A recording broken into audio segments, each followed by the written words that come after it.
Itikman lang namin bawang ng mga bata. Bawang Yes, ma'am. ng mga bata. Homemade ba? Homemade kasi yung mga siga eh. Itikman lang muna namin, siyempre. Si Mrs. ang gagawa eh. Gumawa eh. Tikman muna kung gano'ng kasarap yung gawa.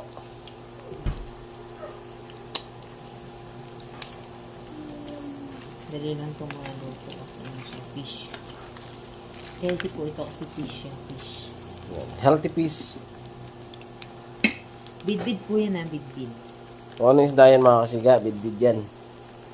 Tapos yung breadcrumbs, simpleng breadcrumbs, mumurahin lang. Tapos sibuyas, bawang, tapos paminta. Konting pampalasa. Ako na mamaya, ako na mag-lock nun. Bukas yung gate doon. Oy! Okay, nalak ko. Mayonnaise. Tomorrow is Yeah. Parang ilaw pa, lab.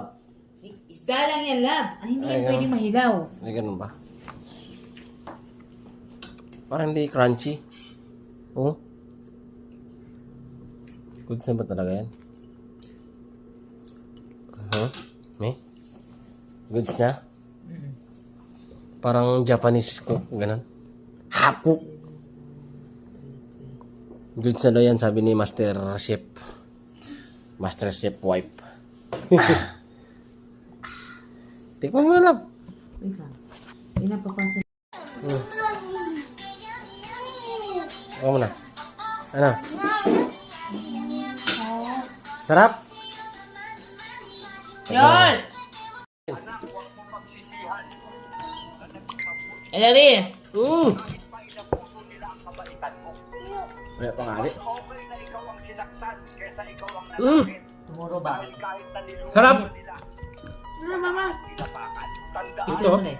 Na mas matatag ang Picture mo na. marunong rumespeto What's up? kahit kasalanan sa kapwa at kabutihan ang Ano? Ka ako eh. Hap? Picture! Picture. Picture mo nga kami. Sarap mga kasiga. Panalo. Mayonnaise lang yan, oh. Sarap mga kasiga. Mayonnaise lang yan, sarap, oh. na mas matatag ang taong marunong Sarap. rumespeto kahit Joey! dahil mas masarap mabuhay Mas masarap pa sa burger patties, no? Di ba? Sarap. Panalo.